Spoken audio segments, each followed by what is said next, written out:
que las ideas acerca de Jesús, peregrinas y extrañas, en realidad vienen desde el siglo I.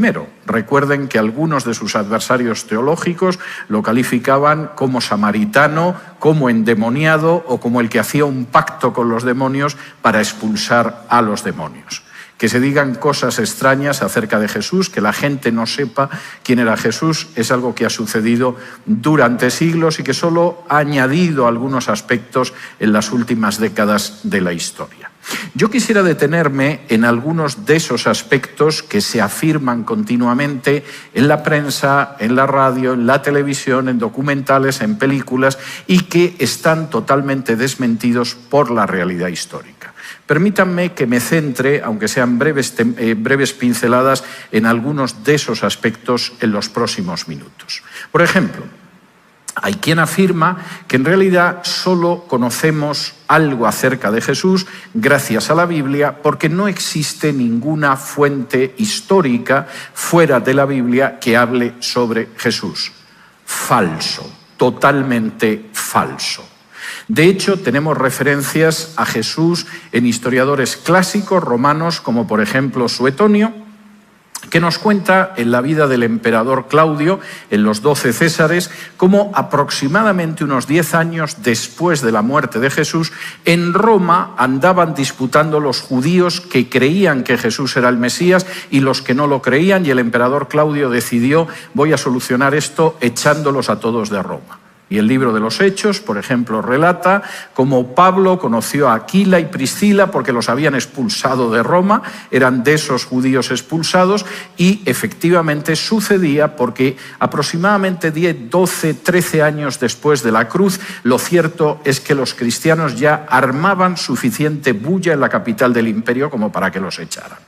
El emperador romano Tácito nos cuenta cómo aproximadamente unos 20 años después, cuando se produjo el incendio de Roma, Nerón consideró que merecía la pena cargar la culpa a los inocentes cristianos, que eran una pequeña minoría a la que muchos aborrecían y que, por cierto, seguían a un tal Jesús al que Poncio Pilato había condenado a muerte en Judea.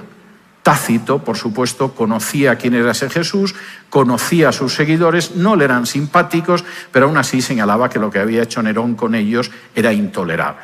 Unas décadas después, todavía en el siglo I, Plinio podía escribir al emperador diciéndole que había encontrado algunos grupos de cristianos en Asia Menor. Se reunían los domingos, cantaban himnos y consideraban que Jesús era Dios. De manera que las referencias en fuentes clásicas existen. También en Flavio Josefo. Flavio Josefo, un historiador judío de finales del siglo I, en sus Antigüedades de los Judíos, tiene 2 pasajes donde hace referencia a Jesús. En uno de ellos simplemente es para hablar de la muerte de su hermano Santiago o Jacobo, diciendo que era el hermano de Jesús, el llamado Cristo.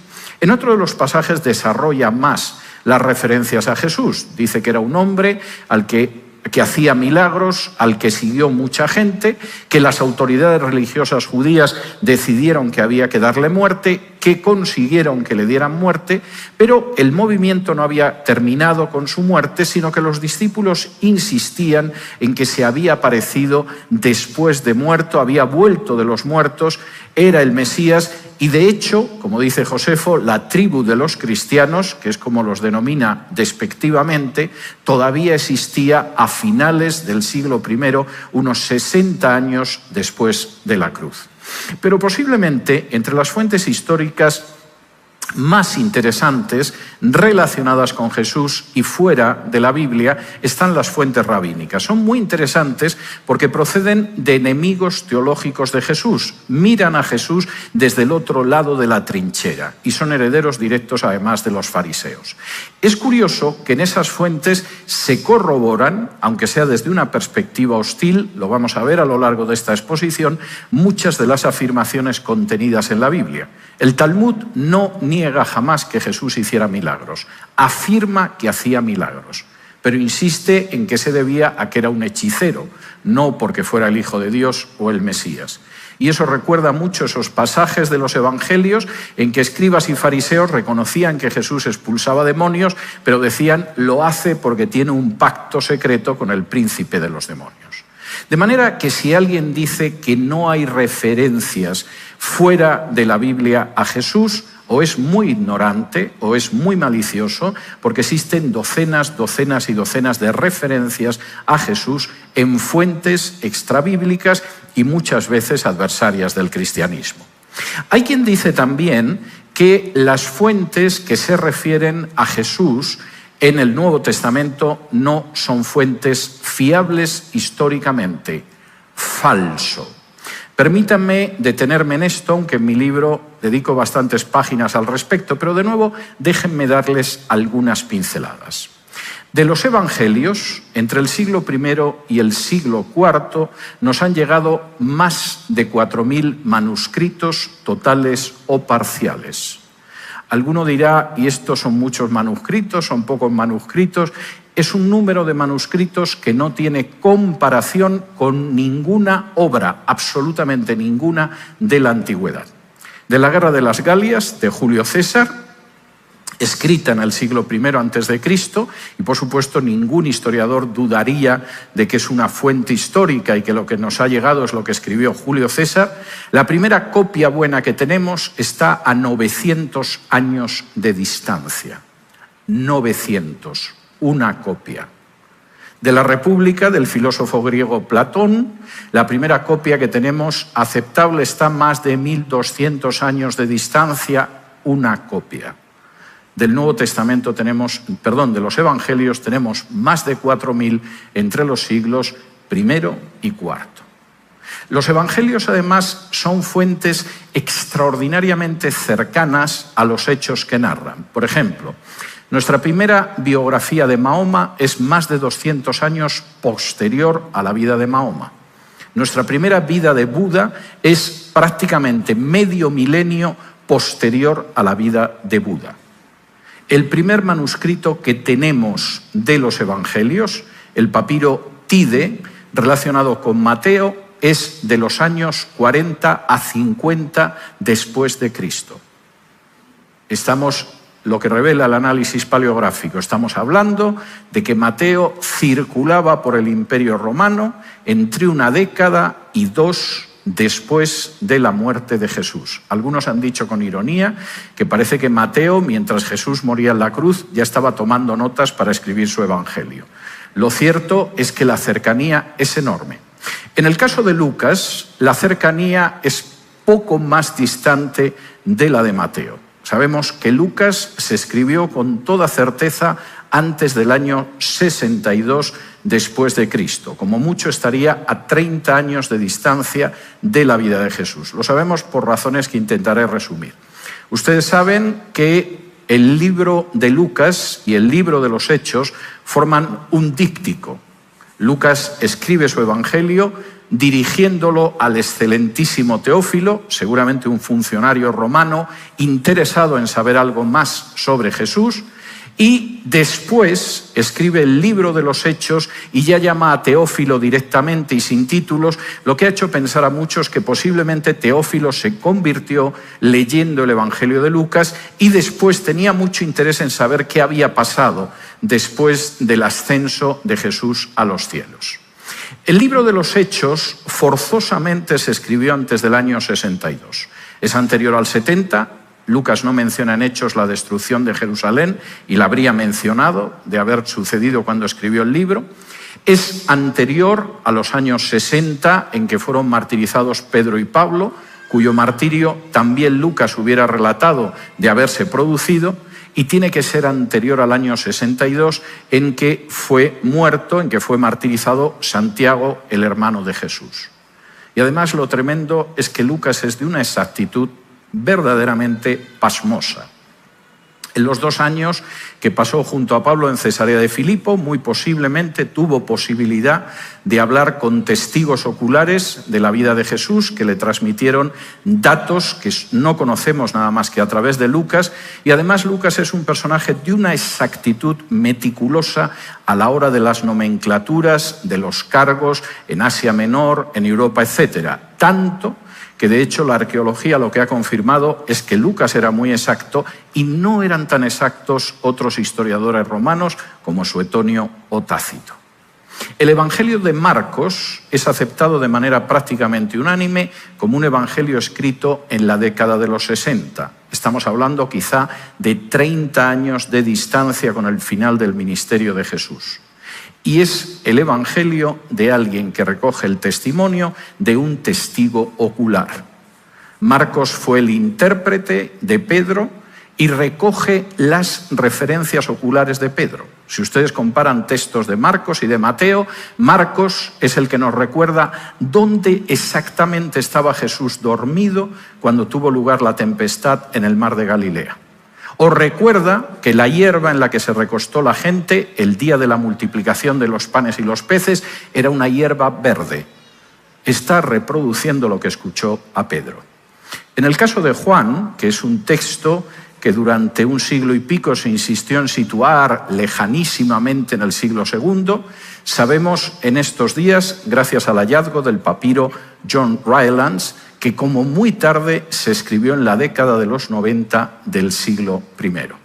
Tengo que decir que personalmente estoy convencido, doy razones en mi libro, para afirmar que Juan es un libro muy anterior a la destrucción de Jerusalén en el año 70 y que posiblemente se escribió en los años 40, cuando él era uno de los pilares de la Iglesia de Jerusalén, como dice Pablo en la epístola a los Gálatas. De manera que si alguien dice que los textos evangélicos no son fiables, están distantes, etc., sinceramente o es muy ignorante o es muy malicioso, porque no tenemos ni una sola fuente en la historia de la antigüedad que esté tan bien atestiguada, que tenga tantos manuscritos y que esté tan cerca de los hechos como es el caso de los evangelios que aparecen en la Biblia. Para otras personas, el problema sería que de alguna manera los primeros cristianos intentaron ocultar el fracaso de Jesús. Por ejemplo, es muy común que escuchen ustedes que a fin de cuentas Jesús bajó a Jerusalén, calculó mal, salieron mal las cosas, lo acabaron clavando en una cruz y entonces los cristianos se inventaron que el Mesías tenía que morir, pero en ningún sitio los judíos creyeron que el Mesías tenía que morir. Esto es un invento de los cristianos para que el tinglado no se les cayera encima. Falso. Hay referencias a la muerte expiatoria del Mesías desde 1000 años antes del nacimiento de Jesús. Me voy a detener solo en una de esas referencias porque tiene una historia que al menos voy a contar en parte en los próximos minutos y es una referencia escrita en el siglo VIII antes de Cristo, es decir, más de 700 años antes del nacimiento de Jesús. No es algo que pudieran escribir sus discípulos para inventarlo después, porque se redactó más de 700 años antes del nacimiento de Jesús. El pasaje se encuentra en el libro de Isaías, es lo que se conoce habitualmente como el cuarto canto del siervo y está localizado desde el 52:13 al 53:12. Permítanme que les lea algunas partes de esa profecía de Isaías, donde se habla de ese siervo sufriente. Dice así en Isaías 53, del 4 en adelante. Ciertamente llevó él nuestras enfermedades y sufrió nuestros dolores, y nosotros le tuvimos por azotado, por herido de Dios y abatido. Mas él herido fue por nuestras rebeliones, molido por nuestros pecados, el castigo de nuestra paz fue sobre él, y por su llaga fuimos nosotros curados. Todos nosotros nos descarriamos como ovejas, cada cual se apartó por su camino, mas Jehová cargó en él el pecado de todos nosotros. Angustiado él y afligido, no abrió su boca. Como cordero fue llevado al matadero y como oveja delante de sus trasquiladores enmudeció y no abrió su boca. Por cárcel y por juicio fue quitado, y su generación, ¿quién la contará? Porque fue cortado de la tierra de los vivientes, y por la rebelión de mi pueblo fue herido.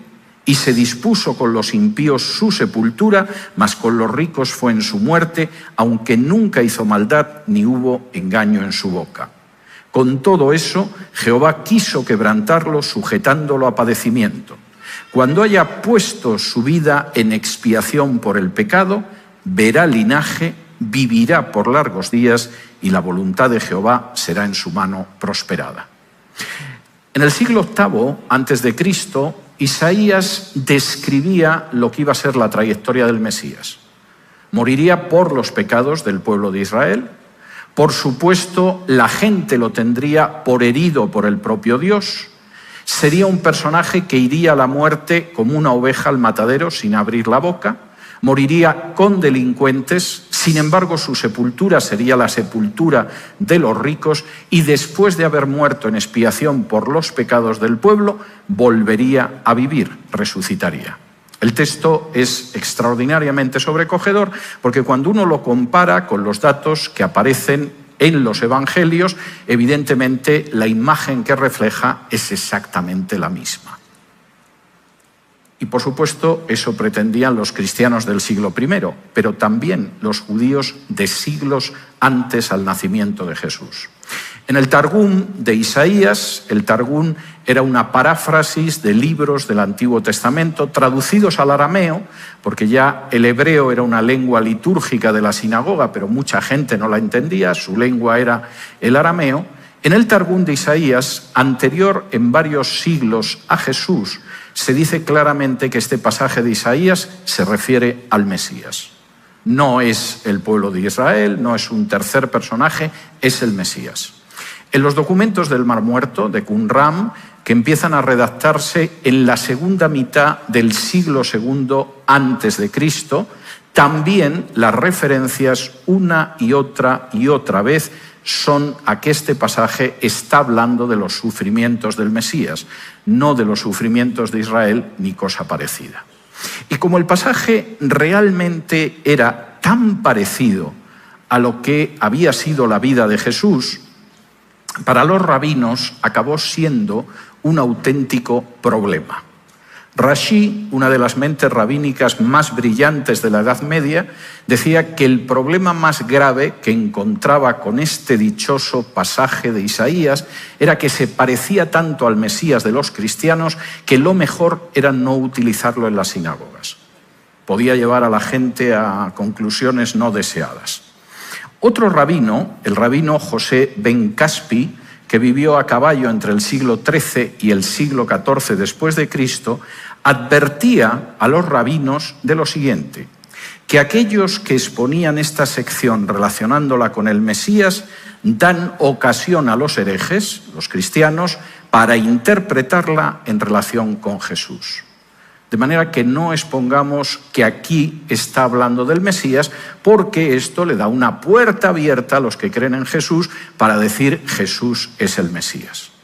Y por supuesto hubo rabinos que se opusieron a que se torciera la interpretación histórica de este pasaje, porque este pasaje siempre se había enseñado como una referencia al Mesías y no se podía cambiar esa interpretación porque algunos temían que el Mesías fuera identificado con Jesús.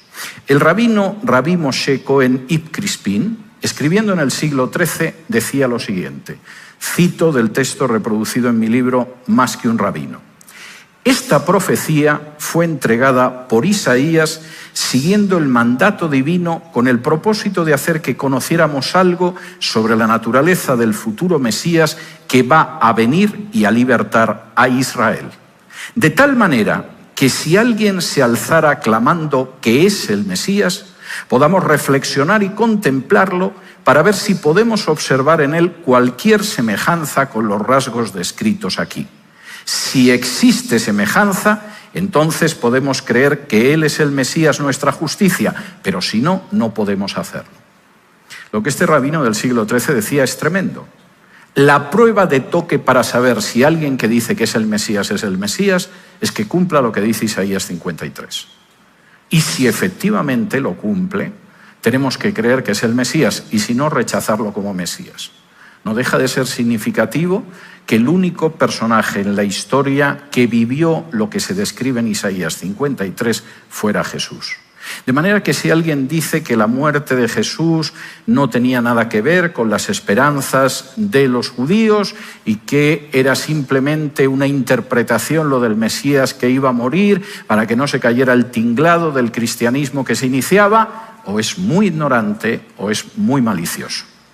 Otra de las objeciones habituales es la idea de que, por supuesto, la resurrección fue un invento de los discípulos. Aquello se caía, habían matado al Mesías, había que continuar con la historia, por lo tanto, vamos a decir que ha regresado de entre los muertos. Falso. Voy a citar solo 2 elementos muy claros en cuanto a la solidez de la creencia en la resurrección. El primero es un resto arqueológico encontrado a finales del siglo XIX en Nazaret y conocido como el Decreto de Nazaret, aunque en realidad el texto en griego se titula Diatagma Kaisaros, es decir, Decreto del César. En ese texto, fechado en la época de Claudio, estamos hablando de los primeros años 40 del siglo I, el emperador Claudio se inventa un nuevo delito. No es el delito de profanar tumbas, ese existía en el derecho romano desde hacía siglos. No es el delito de robar cadáveres, eso existía en el derecho romano hacía siglos. Es el delito de robar cadáveres de las tumbas con ánimo de engañar. Claudio estaba harto de la bulla que organizaban los cristianos y decidió aquel día menos pensado, roban otro cadáver de otra tumba y tenemos los cristianos punto 2 y esto es demasiado, de modo que como una década después de la crucifixión de Jesús y de los primeros anuncios de la resurrección, el emperador estaba intentando frenar eso. Pero no es extraño que así fuera, porque todavía década y media después había centenares de personas que afirmaban que habían visto a Jesús regresando de entre los muertos, que habían visto a Jesús resucitado. En la primera carta a los Corintios, mediados de la década de los 50, aproximadamente un cuarto de siglo después de la crucifixión de Jesús, Pablo menciona una serie de testigos de manera muy sintética. Pero es que basta leer los evangelios para darse cuenta de que los seguidores de Jesús no esperaban la resurrección. Cuando Jesús aborda a los discípulos de Maús no le dicen, mira, faltan como 2 días y medio para la resurrección, estamos encantados. Lo que le dicen es, esperábamos que ese Jesús iba a ser alguien grande que liberara a Israel. Lo han matado y sinceramente no sabemos qué pensar. Esos eran los confusos, porque había otros que habían corrido como conejos.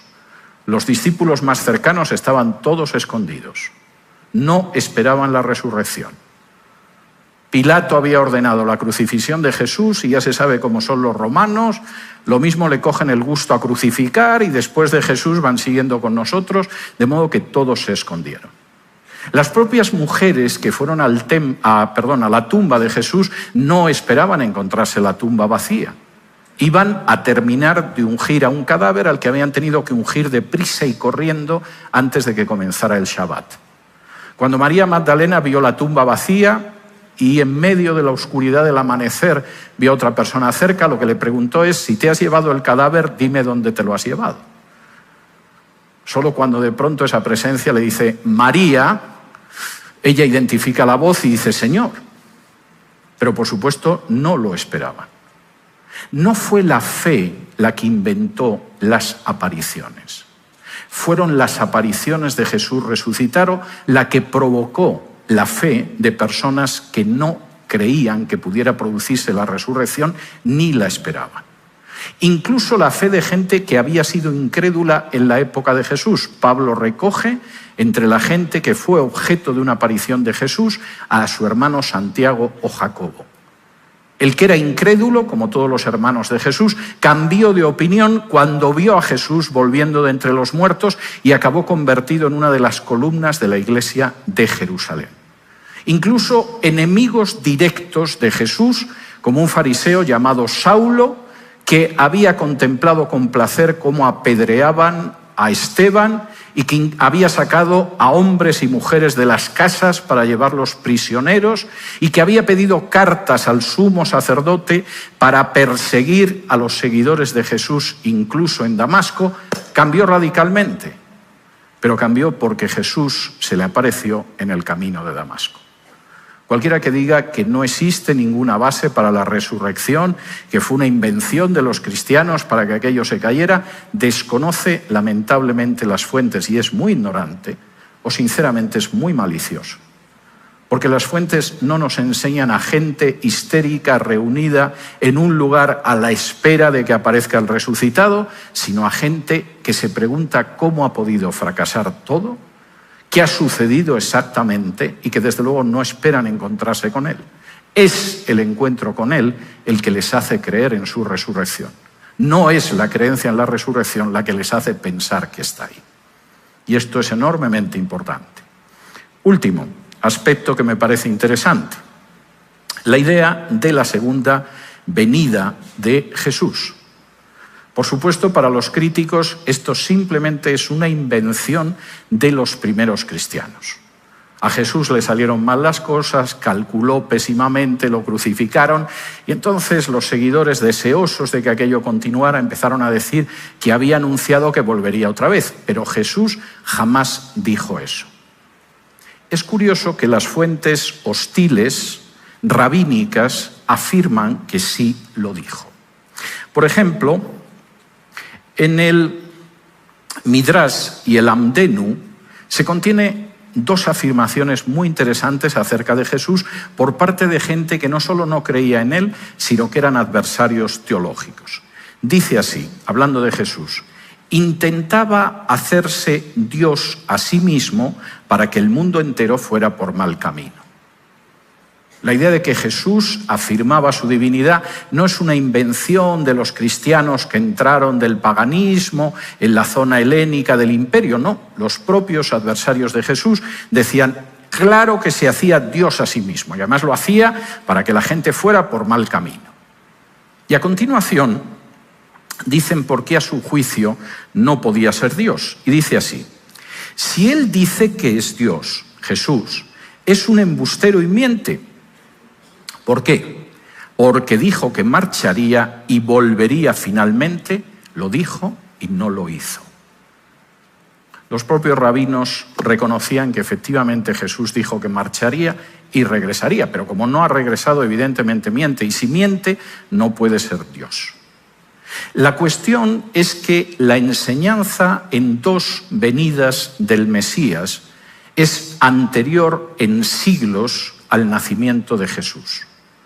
Lo que uno encuentra en las fuentes del Antiguo Testamento es que hay fundamentalmente dos grupos de profecías acerca del Mesías. Hay un grupo de profecías que habla de los padecimientos, los sufrimientos del Mesías, su muerte expiatoria, incluso su resurrección. Y hay otro grupo de profecías que habla de un Mesías triunfante que finalmente impone el reino de Dios en toda la tierra. Y los rabinos que veían los dos tipos de profecías llegaron a dos interpretaciones siglos antes de que naciera Jesús. Algunos dijeron lo que sucede es que va a haber dos Mesías. Los esenios de Qumran, a orillas del Mar Muerto, creían en dos Mesías. Uno de los Mesías vendrá, morirá expiatoriamente, irá con Dios y luego aparecerá un Mesías triunfante que va a poner orden en este mundo. Pero muchos rabinos llegaron a la conclusión, siglos antes de Jesús y de los primeros cristianos, que en realidad el Antiguo Testamento enseñaba que el Mesías vendría, sufriría, moriría expiatoriamente, iría a la diestra de Dios y luego regresaría por segunda vez para consumar el reino. En el Talmud, por ejemplo, hay conversaciones hasta cierto punto divertidas de los rabinos calculando cuántos años tenía que haber entre la primera y la segunda venida. Pero el esquema de las dos venidas del Mesías era anterior al nacimiento del propio Jesús. Y cuando Jesús llegó y se proclamó como mucho más que un rabino, como el Mesías y el Hijo de Dios, por supuesto afirmó que era Dios y afirmó que regresaría, y sus enemigos rabínicos lo seguían diciendo en contra de los autores críticos de inicios del siglo XXI. Si hay algo bastante claro en las fuentes históricas es el hecho de que Jesús era más que un Mesías y que muchos de los tópicos, repeticiones, frases manidas, teorías pasadas que se nos están contando continuamente chocan frontalmente con la realidad histórica que encontramos en fuentes bíblicas y en fuentes que no solo no están en la Biblia, sino que incluso son hostiles a Jesús. Pero las fuentes históricas no solamente nos muestran quién era Jesús, lo que pretendió ser y lo que captaron incluso sus adversarios. Nos muestran además la enseñanza de Jesús de una manera que nos sigue apelando a día de hoy. Joseph Klausner, uno de los primeros biógrafos judíos de Jesús, que no era hostil a Jesús, que incluso pensaba que era una parte de la herencia del pueblo judío, lo describía sobre todo como el gran maestro de Meshalim, el gran maestro de parábolas. Y es cierto que buena parte de la enseñanza de Jesús aparece en forma de parábolas. Lo que en Pablo puede ser un discurso teológico, en Jesús son historias con un contenido espiritual. Quisiera detenerme los últimos poquísimos minutos en lo que muestra ese mensaje de las parábolas.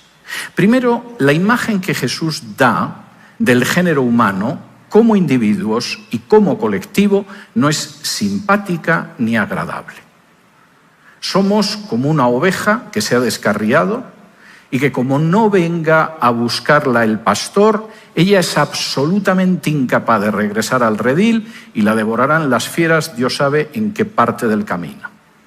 Somos como una moneda que cae del bolsillo de una ama de casa y que por supuesto no puede volver por sus propios medios hasta el bolsillo, y si la mujer no se pusiera a barrer la casa por todas partes, no podría encontrar a la moneda y devolverla a su lugar. Por cierto, hermosa imagen la de la parábola de Jesús.